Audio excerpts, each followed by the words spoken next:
At 14:43 on the afternoon of August 8, 1944, Sergeant John Randall Burt crouched in a drainage ditch 90 meters south of the Morton-Saint-Hilaire crossroad in Normandy, France. The temperature was 16 degrees Celsius. Overcast sky, no wind, visibility across the hedgerow country, roughly 300 meters before the terrain dropped into fog. He was holding an M1857mm recoilless rifle. Weight, 20.4 kilograms. Effective range against armor, 400 meters under optimal conditions. The weapon had been issued to his platoon 3 weeks earlier. Most officers called it inadequate. Some called it a waste of steel. Burt had fired it twice in training. Both rounds missed. He had 90 seconds before German infantry reached his position. The road behind him was empty.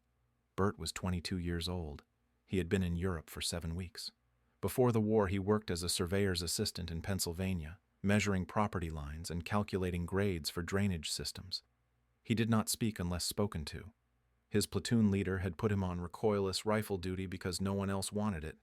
The weapon was new. It was clumsy. It required 2 men to operate effectively, but Burt's loader had been killed that morning by a mortar fragment. Burt carried the rifle alone. When he requested a replacement loader, his company commander told him to fall back with the others. Burt did not fall back. He moved south along the drainage ditch and set the rifle on its bipod. He could hear engines. At 14:22 that afternoon, elements of the 2nd SS Panzer Division had broken through the American line 1,200 meters to the east. 12 tanks. Estimated 200 infantry. The objective was the crossroad Burt now overlooked. If the Germans took the junction, they would cut off 2 American infantry companies and open a direct route to the supply depot at Mortain. The American force in the sector had been reduced by 40% over the previous 72 hours.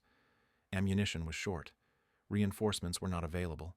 Command had ordered a general withdrawal to secondary positions 3 kilometers west. Burt's platoon had followed that order. Burt had not. The M18 recoilless rifle fired a 57mm high-explosive anti-tank round.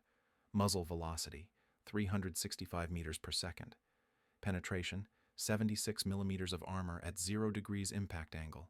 A German Panther tank carried 80 millimeters of frontal armor sloped at 55 degrees. Effective thickness, 140 millimeters. The math did not favor Burt. The rifle's backblast signature extended 30 meters behind the firing position. Every shot would reveal his location. Doctrine required the crew to fire, displace, and relocate before counter-battery fire arrived. Burt had no crew.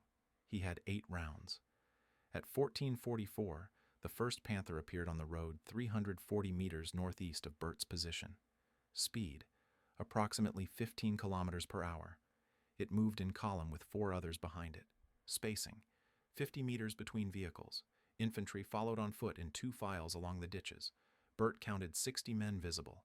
He estimated another 40 behind the lead vehicle. The column moved without reconnaissance.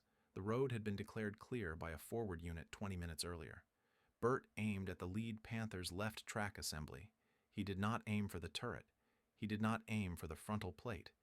He aimed for the drive sprocket, which sat exposed below the side skirt armor. At 14:45, he fired. The round struck low. It impacted the road surface 2 meters in front of the tank and fragmented. The Panther stopped. The driver reversed 10 meters. The turret rotated right, searching. Burt reloaded. Time elapsed, 11 seconds. The backblast had stripped leaves from the hedge behind him and raised a dust cloud visible across the field. The German infantry went to ground. The 2nd Panther in column moved left off the road into the field to flank the suspected firing position. The 3rd Panther held. The 4th and 5th Panthers reversed to create spacing. Burt moved 20 meters south along the ditch, dragging the rifle. He did not run. He crawled. At 14:46, German machine gun fire raked the position he had just vacated. 200 rounds approximately. MG-42. Rate of fire, 1,200 rounds per minute. The hedgerow disintegrated.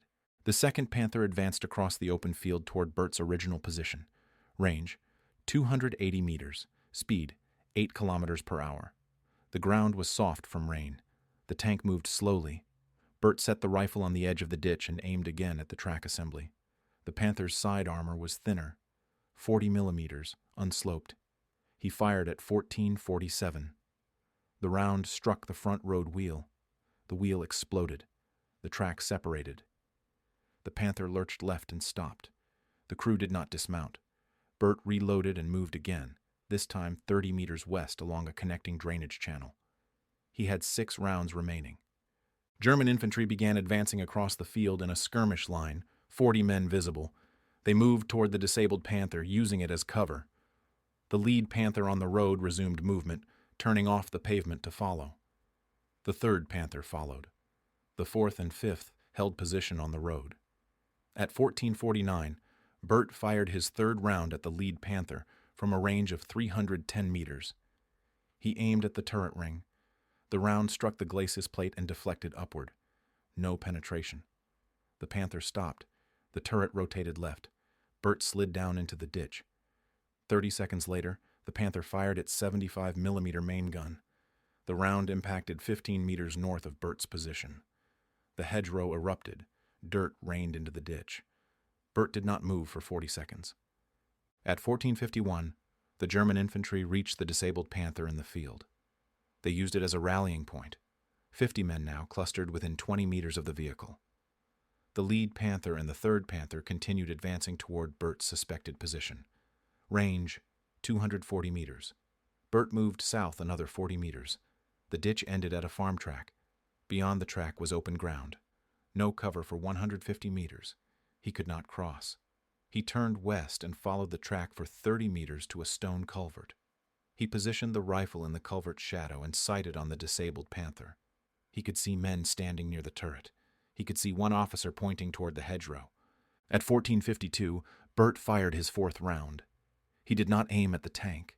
He aimed at the base of the turret where the men were standing.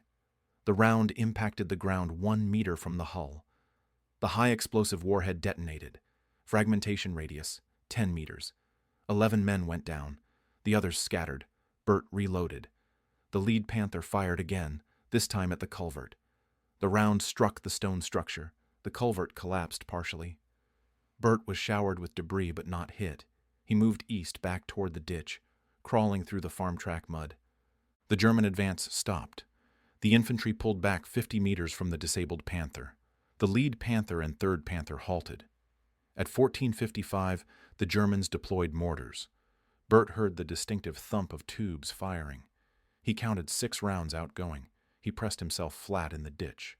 The mortar rounds impacted along the hedgerow line 60 meters north. The Germans were adjusting fire based on his last known position. Burt did not move. He waited. At 1457, 6 more rounds landed, this time 40 meters north. The Germans were walking fire south. Burt calculated he had 1 minute before the barrage reached his position. He moved west again along the farm track to a second culvert, 80 meters from the first. This one was intact. He crawled inside. The culvert was stone, 1.2 meters in diameter. He set the rifle at the opening facing east. He had 4 rounds remaining. At 1459, mortar fire saturated the area where he had been. 12 rounds. The ditch disappeared under explosions. Burt waited in the culvert. The barrage lasted 90 seconds. When it stopped, he heard engines again. At 1501, the lead Panther and third Panther resumed their advance. They moved cautiously now. Speed, 5 kilometers per hour. The crews expected resistance to have been eliminated. Range, 200 meters. The fourth Panther left the road and entered the field to support. 3 tanks now converging on the hedgerow. Infantry followed in dispersed formation.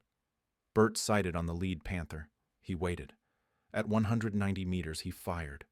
The round struck the Panther's turret side. 50 millimeters of armor. The round penetrated. The tank stopped. Smoke poured from the turret hatches. The crew bailed out. 4 men. They ran toward the third Panther. Burt reloaded. The third Panther fired immediately at the culvert. The round missed by 8 meters, impacting the field beyond. The fourth Panther, now in the field, rotated its turret toward Burt's position. Burt fired his 6th round at the third Panther before it could reload. Range, 180 meters. He aimed low at the hull's lower side plate. The round struck above the track. It penetrated. The Panther shuddered and stopped. No fire, no smoke. The turret did not move. The crew did not dismount. Burt assumed they were dead or incapacitated. He reloaded. He had 2 rounds. The 4th Panther fired. The round struck directly in front of the culvert opening. The explosion collapsed the culvert entrance partially. Stone and earth blocked half the opening. Burt pulled the rifle back inside. He could no longer see the field clearly. He heard the Panther advancing. He heard infantry shouting. He estimated 20 men approaching from the east. He crawled backward through the culvert. It extended 12 meters under the farm track and opened on the west side. He emerged into a shallow gully. The gully ran south for 40 meters before terminating at a tree line. Burt moved south, staying low. He reached the tree line at 1506. He turned and looked back. The 4th Panther had stopped 100 meters from the culvert. Infantry were advancing on foot toward it. The 5th Panther remained on the road, stationary. Burt estimated 70 Germans still combat effective. He set the rifle against a tree and sighted on the 4th Panther.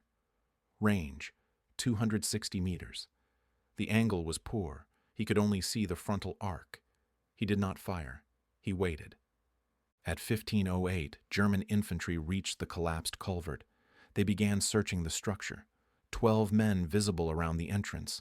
The 4th Panther advanced another 30 meters and stopped, covering the infantry. Burt adjusted his aim. He sighted on the infantry cluster, not the tank.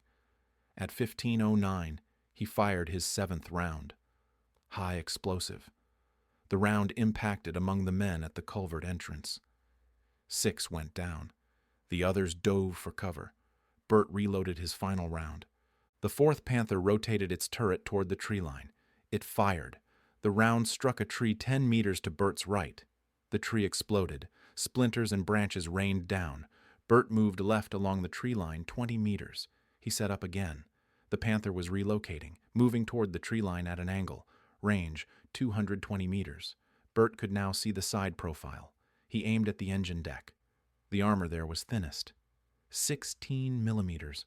At 1511, he fired. The round struck the engine compartment. It penetrated. Flame appeared immediately. The Panther stopped. The crew bailed out through the top hatches. 5 men. They ran north toward the road. Burt dropped the rifle. He had no ammunition. He drew his sidearm, an M1911 pistol. 7 rounds. He moved south deeper into the tree line. Behind him, he heard the 5th Panther's engine increase in pitch. It was moving off the road into the field. He heard officers shouting orders in German. He estimated the remaining infantry would reach his position within 3 minutes.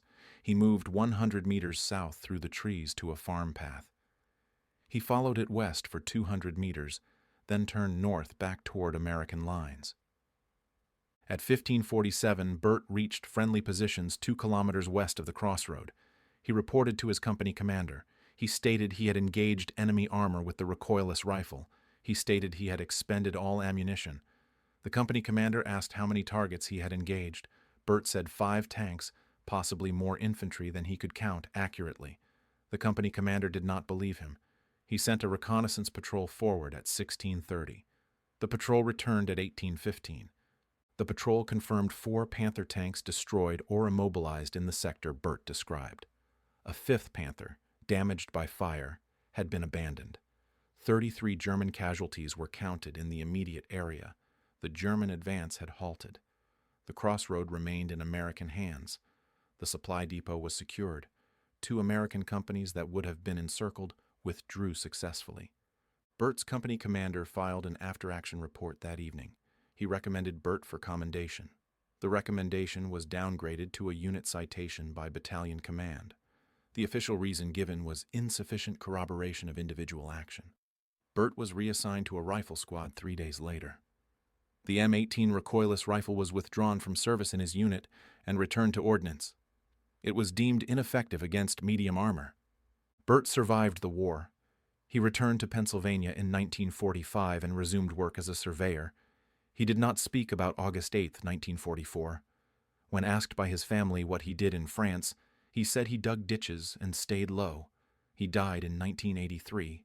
His service record contained one line about the action at Mortagne: engaged enemy armor, solo operation, effective resistance achieved. No details, no elaboration. The record was filed in a box with 11,000 others and stored in a warehouse in Maryland. The crossroad outside Mortagne is still there. The ditches have been filled in. The hedgerows are gone. The road is paved now and wider than it was. There is no marker.